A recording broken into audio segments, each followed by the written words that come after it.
मजदूर थोड़े हैं और फसलें पक चुकी हैं कि आप जीसस क्राइस्ट के बारे में बता सकें। आपको मालूम है यीशु मसीह धर्म जात को बदलने नहीं आए, वो एक नया धर्म बनाने के लिए नहीं आए, वो जीवन बदलने के लिए आए, वो नशों से आजाद करने के लिए आए, बीमारियों से आजाद करने के लिए आए, कैंसर से छुड़ाने के लिए आए।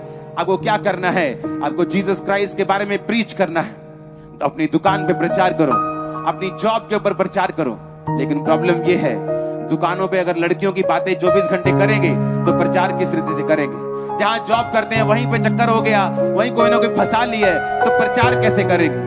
जहां काम करते थे वहीं चोरी कर रहे हैं तो प्रचार कैसे करेंगे? जिस घर ड्राइवर लगे थे वही तेल की चोरी कर रहे हैं तो उस बॉस को प्रचार किस मुंह से करेंगे? आत्मा बोलेगा ही नहीं, क्योंकि जीवन पाप में जा चुका। और यही शैतान का मकसद था।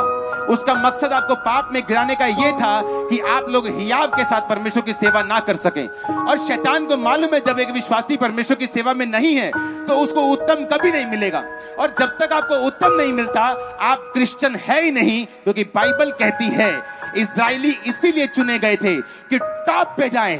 मैं आपकी लाइफ पे घोषित करता हूं, अगर सेवा करने का ठान लिया आप टॉप पे होंगे। अजनाला में टॉप पे होंगे, अमृतसर टॉप पे होंगे, पंजाब में टॉप पे होंगे, इंडिया में टॉप पे होंगे। इन जीसस नेम आमीन। ऊंचे वाला चाहिए चर्च। हालेलुया। अब पड़ोसी को सेवा करे कैसे? पड़ोसी को बताए कैसे परमेश्वर के बारे में? उसके साथ तुम रोज चुगलियां करने बैठ जाते हैं। उसके साथ तो इतनी चुगलियां करते हैं कि अपने पड़ोसी, अपने आस पड़ोस की सबकी चुगलियां उसके साथ हम कर लेते हैं। अब सेवा के लिए मुंह खुले कैसे? अब आत्मा बात करे कैसे? अब आत्मा पास्टर की लाइफ में काम करे कैसे? जब 4 पास्टर्स इकट्ठा होते हैं तो दूसरे की 5वें की बुराई करते हैं, और जब पुलपिट पे जाते हैं तो पवित्र आत्मा उतरता नहीं, लोग चंगे नहीं होते और काम नहीं परमेश्वर करता और चर्चे बढ़ती नहीं। क्योंकि आपको अगर सेवा करनी है तो आपको अलग रहना होगा। बाइबल कहती है परमेश्वर के दास पौलुस ने कहा, मैं पौलुस प्रेरित जो खुदा ने अपनी सेवकाई के लिए अलग किया है। अलग करने का मतलब यूनानी भाषा में, ग्रीक भाषा में है कि आपको एक ग्राउंड में, एक संसार से उठा के, मैं मान लो अमृतसर से उठा के इस ग्राउंड में रख दूं। अब आप ये ग्राउंड तो पूरी घूम सकते हैं, मैं आपको बाउंड्री देता हूं कि ये वाला ग्राउंड जहां लाखों लोग बैठे हैं आप यहां घूम सकते हैं, लेकिन इस ग्राउंड के बाहर नहीं जा सकते। ये आपकी बाउंड्री है।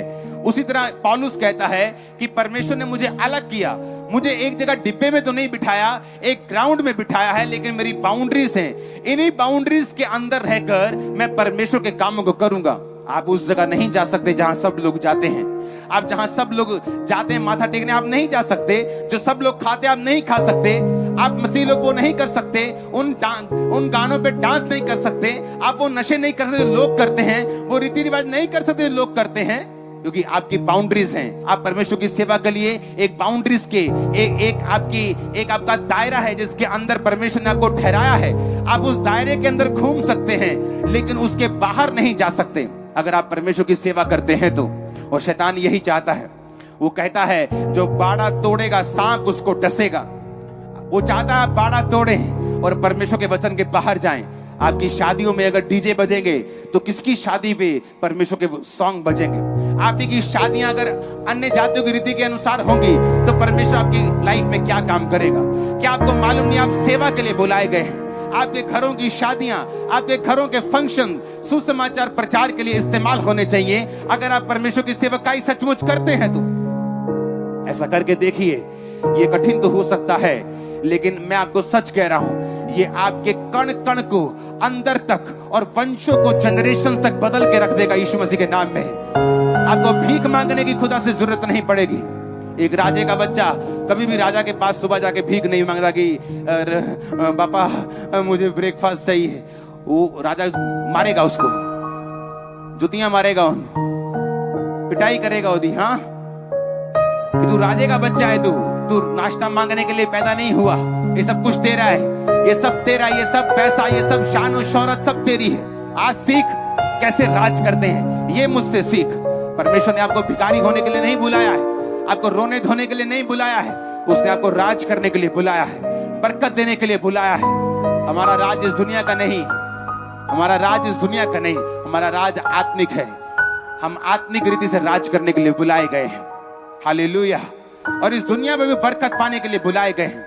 इस दुनिया की सारी आशीषें आप लोगों के लिए पहले बनाई गई हैं। परमेश्वर ने कहा मैंने इस्राएलियों को इसलिए चुना कि सबसे उत्तम कर सकूं, सबसे श्रेष्ठ कर सकूं, सबसे ऊंचा कर सकूं। हालेलुया।